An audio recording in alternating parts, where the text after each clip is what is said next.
मानो तो पढ़ाई में बहुत ही ज़्यादा अच्छी थी, लेकिन उसके माता पिता तो एक बहुत ही बड़ी उलझन में थे।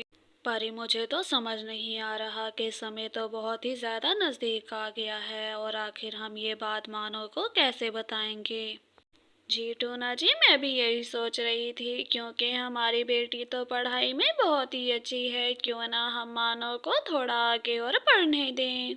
हाँ परी, चाहता तो मैं भी यही हूँ, लेकिन क्या करूँ, जंगल की प्रथा के आगे तो सबको झुकना ही पड़ता है और हमें भी मानो कि जल्द ही शादी करनी होगी। टोना, क्यों ना हम जंगल के पक्षियों से बात कर कर देखें कि हमें अपनी बेटी को थोड़ी देर और पढ़ा लेने दें, क्या मालूम कि वो मान जाएं। नहीं परी, मुझे मालूम है कि जंगल के सब पक्षी इस प्रथा को लेकर बहुत ही ज्यादा गंभीर हैं और वो कभी भी इस बात के लिए नहीं मानेंगे।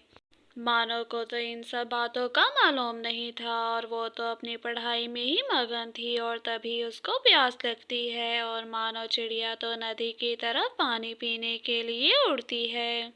मानो के उड़ते साथ ही जंगल के पक्षी तो मानो के घर आते हैं और आकर टोनी और परी से कुछ ऐसा कहते हैं कि वो दोनों बहुत ही ज्यादा परेशान हो जाते हैं और जल्दी से अपनी बेटी मानो चिड़िया के पास जाने के लिए वहां से उड़ते हैं ताकि मानो को जाकर वो सब कुछ बता पाएं। मानो बेटी, हम चाहते हैं कि अब हम तुम्हारी शादी कर दें, क्योंकि यही हमारी जंगल की प्रथा है जो हम सबको माननी होगी। हाँ मानो बेटी, तुम्हारी माँ बिल्कुल ठीक कह रही है, हम अपनी जंगल की प्रथा के खिलाफ नहीं जा सकते, इसीलिए तुम्हें इस शादी के लिए हाँ तो करनी होगी। क्या आप लोगों को नहीं मालूम कि बाल विवाह गैर कानूनी है और बाल विवाह करवाने के जुर्म में आपको काफी सजा और जुर्माना भी हो सकता है। ऐसे ही जंगल में कुछ दिन भी गुजर जाते हैं और कुछ दिन गुजरने के बाद जंगल के सब पक्षी तो बहुत ही ज्यादा गुस्से में आ जाते हैं और गौरी कहती है, देखो देखो पक्षियों, लगता है कि इस टूना का हमारा फैसला मानने का मन नहीं कर रहा। अगर ये अपनी बेटी का बाल विवाह नहीं करेगा तो हम इसे जंगल से निकाल देंगे। हाँ गौरी, मैं भी तुम्हारे साथ हूँ, हम अपनी जंगल की प्रथा को ऐसे टूटने नहीं देंगे। अगर ये दोनों ये मानेंगे नहीं तो इन्हें इस जंगल से जाना ही होगा। हाँ भाई टोनी, अब फैसला तुम लोगों का है, हमारी जंगल की प्रथा को निभाना है या इस जंगल को छोड़कर यहाँ से जाना है, आखिरी फैसला तो तुम्हारा होगा। नहीं नहीं पक्षियों, मैं अपनी बेटी को मना रहा हूँ, वो पढ़ी लिखी है इसीलिए बाल विवाह के लिए नहीं मान रही, लेकिन जल्द ही मैं उसे मना लूंगा। ठीक है, तो फिर यही तुम सब के लिए अच्छा भी होगा, जाओ और अब अपनी बेटी को शादी के लिए तैयार करो, बहुत जल्द ही हम उसके बाल विवाह पर आएंगे। टोनी और परी तो जल्दी से सब पक्षियों का फैसला सुनकर वहां से उड़ जाते हैं, क्योंकि वो दोनों कर कुछ भी नहीं सकते थे और वो घर जाकर मानो को सारी की सारी बात ही बता देते हैं, जिसे सुनकर मानो कहती है, मैंने भी आप लोगों को काफी दिन पहले ही बता दिया था कि मैं ये शादी नहीं करूंगी, चाहे जो कुछ मर्जी हो जाए, मेरा तो यही फैसला है। मानो बेटी, तुम समझने की कोशिश क्यों नहीं कर रही, अगर हमने तुम्हारी शादी नहीं की तो जंगल के सब पक्षी हमें इस जंगल से निकाल देंगे। हाँ मानो, पहले तो मैं तुम्हें प्यार से समझा रहा था, लेकिन अगर तुम नहीं मानोगी तो हम जबरदस्ती भी तुम्हारे साथ कर सकते हैं, आगे मर्जी तुम्हारी है।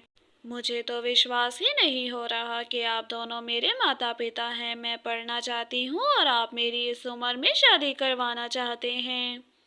देखो मानो, यही फैसला तुम्हारे लिए बेहतर है, देखना तुम आने वाले दिनों में याद करोगी कि तुम्हारे माता पिता ने कुछ अच्छा ही सोचा था। नहीं पिताजी, ये एक कुप्रथा है और मुझे नहीं लगता कि इस कुप्रथा की वजह से किसी के साथ भी कुछ अच्छा हो सकता है, आप देखिएगा।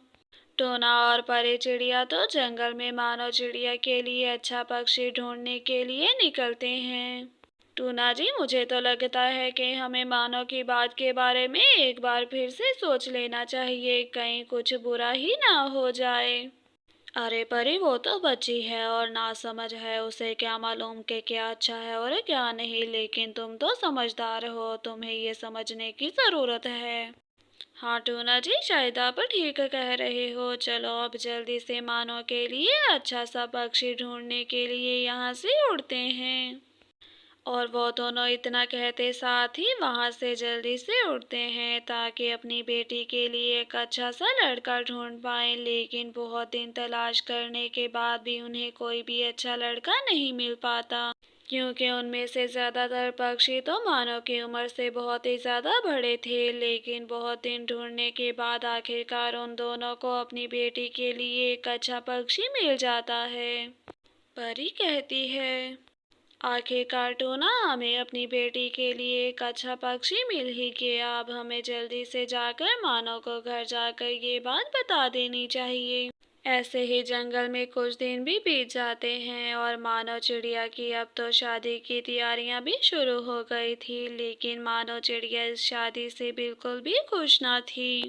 तभी टूना और परी अपनी बेटी के पास आते हैं और आकर कहते हैं, देखो बेटी, अभी तुम्हें हमारा फैसला बुरा लग रहा होगा, लेकिन बहुत जल्द तुम्हें एहसास होगा कि जो फैसला बड़े करते हैं वही अच्छा होता है।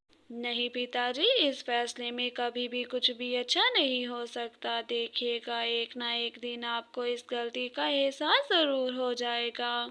जल्द ही मानो की शादी कोको पक्षी से भी हो जाती है और कोको पक्षी तो बहुत ही पुराने ख्यालात का मालिक था। मानो चिड़िया कोको पक्षी को बताती है कि वो तो आगे पढ़ना चाहती थी और पढ़ लिख कर एक बहुत ही बड़ा अफसर बनना चाहती थी। अरे अरे मानो, ये तुम कैसी बातें कर रही हो? लड़की पक्षियों को पढ़ने का कोई भी अधिकार नहीं है। चुपचाप बस घर में रहा करो। अरे कोको जी, ये आप कैसी बातें कर रहे हैं? मेरे माता पिता ने तो कहा था कि आप बहुत ही ज्यादा अच्छे पक्षी हैं, लेकिन ये क्या? मानो अभी ऐसे कह ही रही थी कि कोको तो मानो के बहुत ही ज्यादा पास आ जाता है। कुछ दिन गुजर जाने के बाद एक रोज गोरी कवि मानो और कोको को मिलती है और कहती है, मानो बेटी, मैं तुम्हें ये बताने के लिए आई हूँ कि बहुत जल्द मैं रानी कवि की शादी भी करने वाली हूँ और तुम दोनों को आना होगा। गौरी आंटी, अभी तो रानी कवि की उम्र बहुत ही ज्यादा कम है। मुझे लगता है कि आपको उसको पढ़ा लिखा कर कुछ बनाना चाहिए। चुप करो मूर्ख, जब भी चोंच खोलती हो कुछ ना कुछ नाप शनाप ही बोलती हो। गौरी आंटी बिल्कुल ठीक कर रही हैं और मुझे तो ये सुनकर बहुत अच्छा लगा।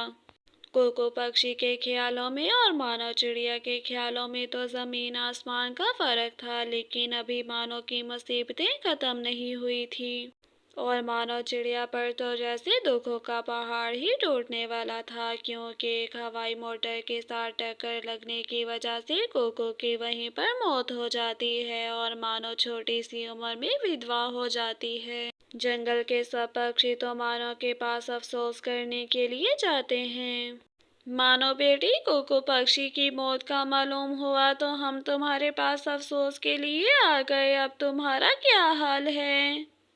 घबराइए नहीं गौरी आंटी, मैं बिल्कुल ठीक हूँ और आप लोगों ने जो मेरे साथ किया ये सब कुछ उससे तो बहुत ही ज्यादा कम बुरा है।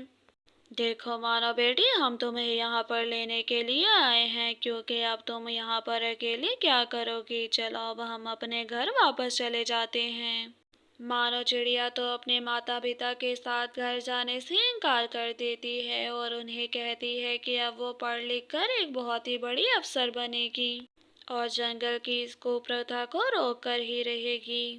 मुझे लगता है कि अब आप सबको मेरा फैसला मालूम हो ही गया होगा।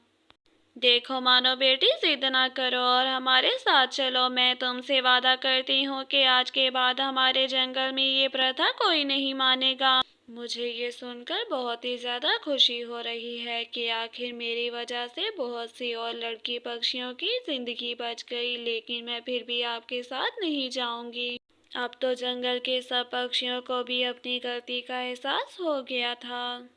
ऐसे ही जंगल में कुछ साल भी गुजर जाते हैं और इन सालों में मानो चिड़िया बहुत ही दिल लगाकर अपनी पढ़ाई को मुकम्मल करती है और अपनी मेहनत की वजह से एक बहुत ही अच्छी यूनिवर्सिटी से बहुत ही अच्छे नंबरों से पास होकर अपनी पढ़ाई की डिग्री भी ले लेती है। बहुत जल्द ही मानो चिड़िया अपना पुलिस ऑफिसर बनने का सपना भी पूरा कर लेती है और अपने जंगल की पुलिस ऑफिसर की पोस्ट पर नियुक्त हो जाती है। मानो तो सब पक्षियों के लिए एक मिसाल बन गई थी और सब पक्षियों से ऐसे कहती है, देखा माता पिता, अगर आपने मुझे समय रहते ही पढ़ने दिया होता तो जो कुछ मैंने जिंदगी में देखा है वो कभी भी मैं ना देखती। मानव की जिंदगी को देखकर जंगल के सब पक्षियों को ही सीख मिल चुकी थी और जंगल के सब पक्षी ही अब अपनी बेटियों को पहले पढ़ाते और जब उनकी शादी की उम्र होती तभी उनकी शादी करते।